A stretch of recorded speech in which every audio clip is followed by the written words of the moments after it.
E aí, pessoal do sexto ano, sejam bem-vindos a mais uma aula de ciências. Eu sou o professor Robert e na aula passada, pessoal, a gente falou bastante sobre um dos sentidos mais importantes que nós temos, que é a visão. A gente conheceu o nosso olho, a gente conheceu como que a imagem é formada, né? A função das estruturas do nosso olho, e nada mais justo do que a gente verificar o que nós aprendemos a nível de questões, ou seja, respondendo questões. Então, o tema da aula é questões sobre a visão. Então, vamos lá, sem mais delongas, vamos começar logo aqui com a primeira questão. Essa primeira questão, pessoal, é a mesma questão aí. É a primeira questão da página 106, então é uma questão que eu retirei do nosso livro. E ela pergunta o seguinte: uma gota de água fornece uma imagem invertida. O que é invertida? É de cabeça para baixo, né? Uma imagem invertida da paisagem à sua frente, como você vê na foto. Tá aqui, ó. A florzinha tá para cima, mas quando esses raios de luz batem na flor e passam aqui e entram aqui na gotinha de água, aí fica invertida, né? Com quais estruturas do olho essa gota pode ser comparada? Então vamos lá, olha, ele está comparando uma gotinha de água com o nosso olho. E aí, com que estruturas pode ser comparada? Gente, seguinte, vou repetir. A luz bate na flor, essa flor reflete os raios de luz, ela absorve alguns e reflete outros. Esses outros raios, eles chegam até essa gotinha de água, e aí na gotinha de água a luz entra e a imagem é formada invertida. A gente tem uma estrutura no nosso olho que é capaz de receber a luz. E a gente também tem outra estruturazinha que faz com que essa imagem fique invertida. E aí, que estruturas são essas? A resposta, pessoal, é a seguinte: essa gotinha de água pode ser comparada com um conjunto formado pela córnea e pela lente do olho. Hoje, professor, mas essa imagem invertida não era formada na retina? Verdade. Só que quem faz essa imagem ficar invertida é a lente do nosso olho, que também é chamada de cristalino. E esses raios de luz, pessoal, eles entram por onde? Eles entram pela córnea, ok? Então, essa gotinha de água aqui, a gente pode comparar ela tanto com a córnea, que vai ser por onde vai entrar a luz, quanto pela lente do olho, que vai ser responsável por inverter a imagem, tá?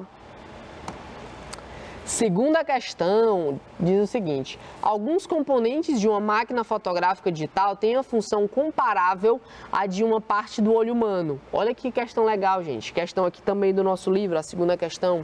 Ela está comparando uma máquina fotográfica com o nosso olho.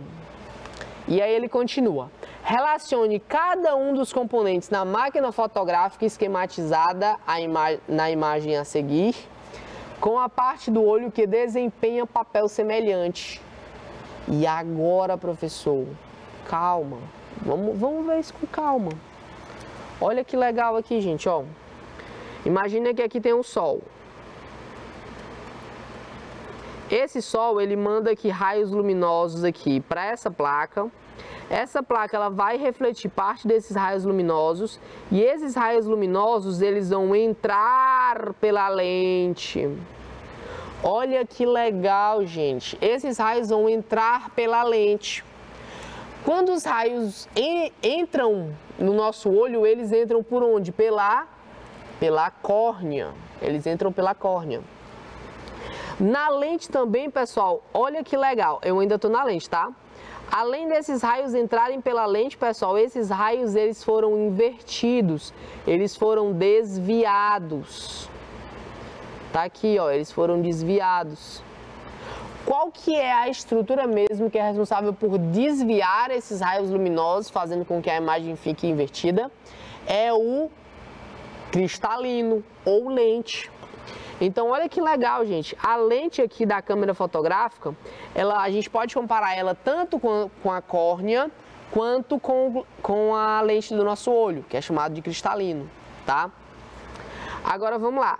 Na câmera fotográfica, pessoal, a gente também tem uma estruturazinha chamada de diafragma.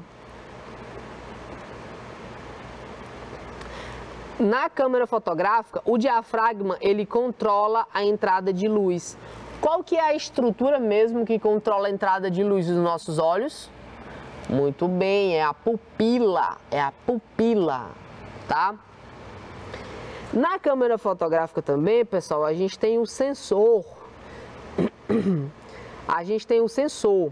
Esse sensorzinho aqui, pessoal, é onde a imagem vai ser no qual é projetada a imagem que capta a luz incidente em cada ponto e envia as informações para o registro de memória. Então, no sensor, pessoal, ele vai captar essa imagem aqui, ó. E perceba que a imagem tá como? Ela tá de cabeça para baixo, ela tá invertida. Qual que é a estrutura no nosso olho que ela capta a imagem e essa imagem está invertida? É a retina. Muito bem, olha que legal, pessoal. A gente viu várias estruturas que estão no nosso olho que foram utilizadas para a criação da máquina fotográfica. Olha que legal. Então, resumindo tudo, a lente da câmera a gente pode comparar com a córnea e com a lente do olho, né? Porque é na lente da câmera que a luz vai entrar e esses raios eles vão ser trocados. A gente tem também o diafragma da câmera, que é equivalente à pupila, porque ele vai controlar a entrada de luz. E por fim, a gente tem o sensor da câmera, que pode ser comparado com a retina, porque vai ser onde a imagem vai ser captada de forma invertida. Olha que legal, né? Vamos para a terceira questão, que diz o seguinte. Vocês já ouviram essa expressão popular aqui? À noite, todos os gatos são pardos.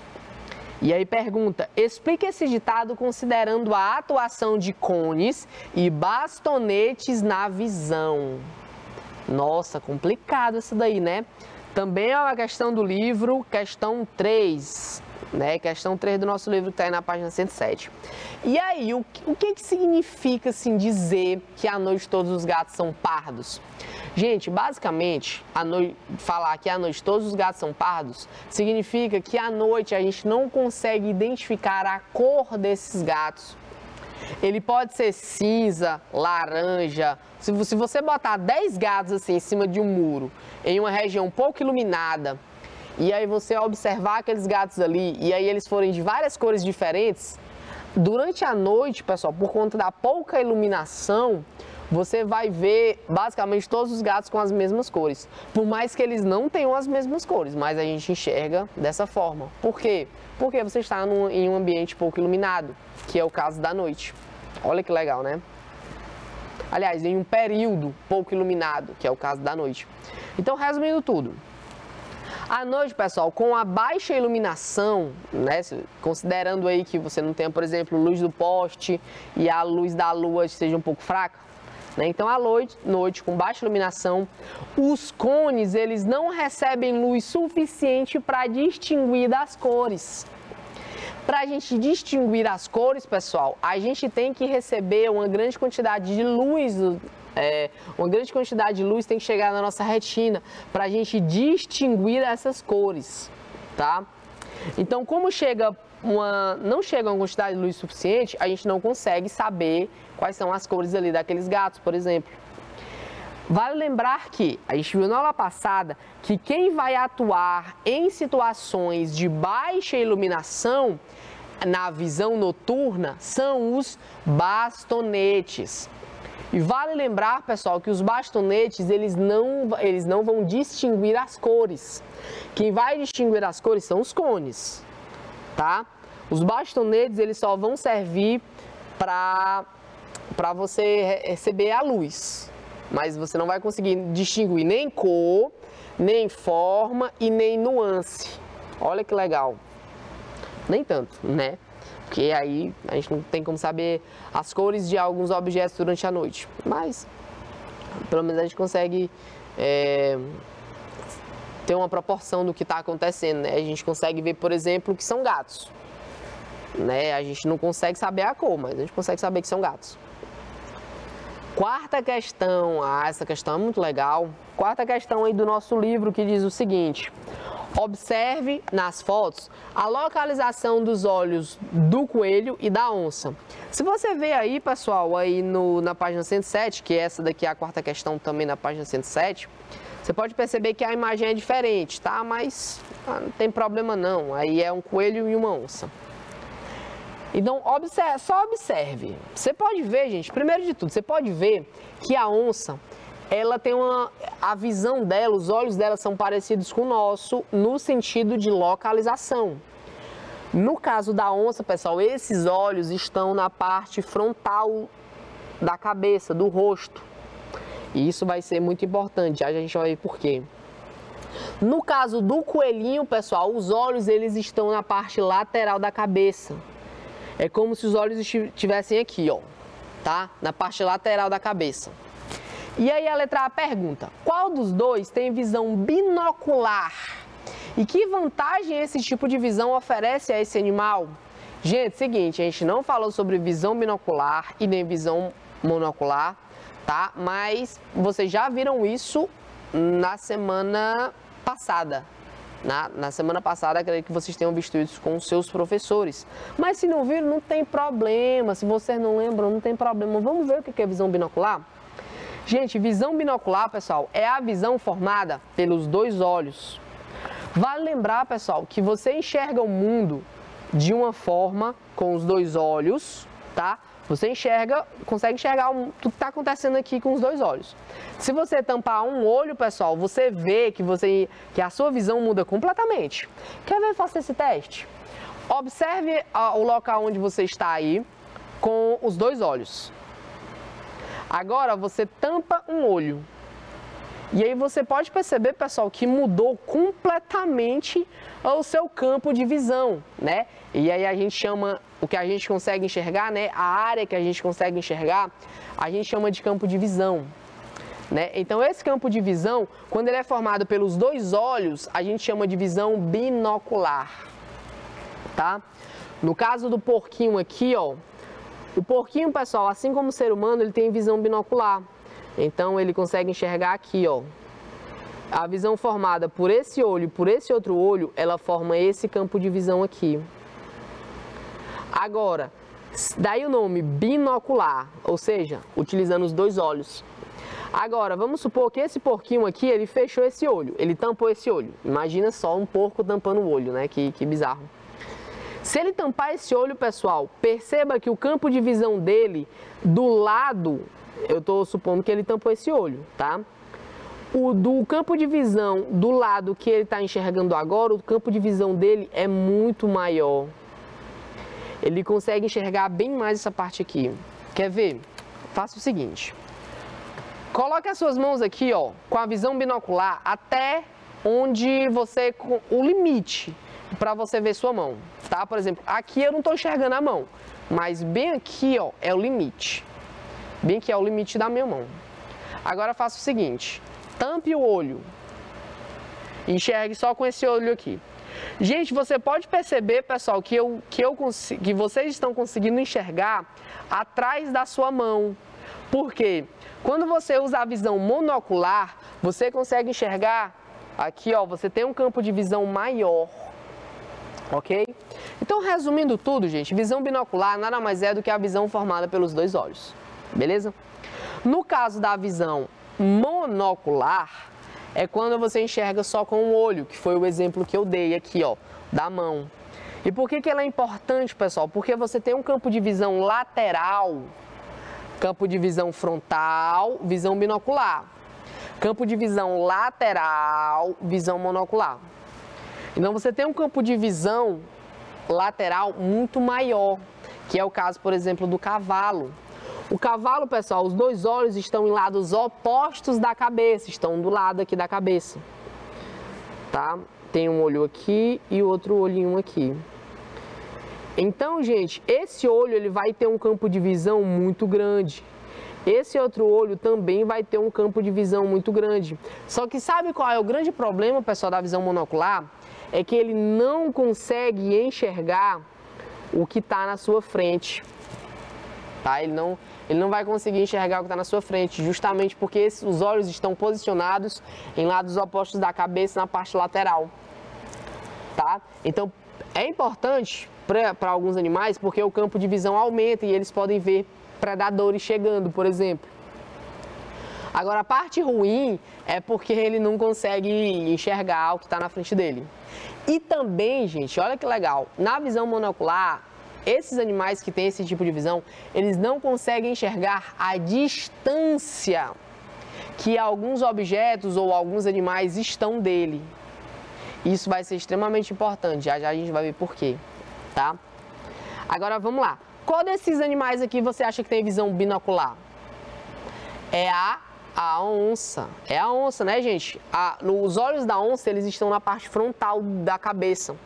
Isso significa que ela consegue, o campo de visão dos dois olhos aí, eles se unem para formar ali, para conseguir ver o que está na sua frente.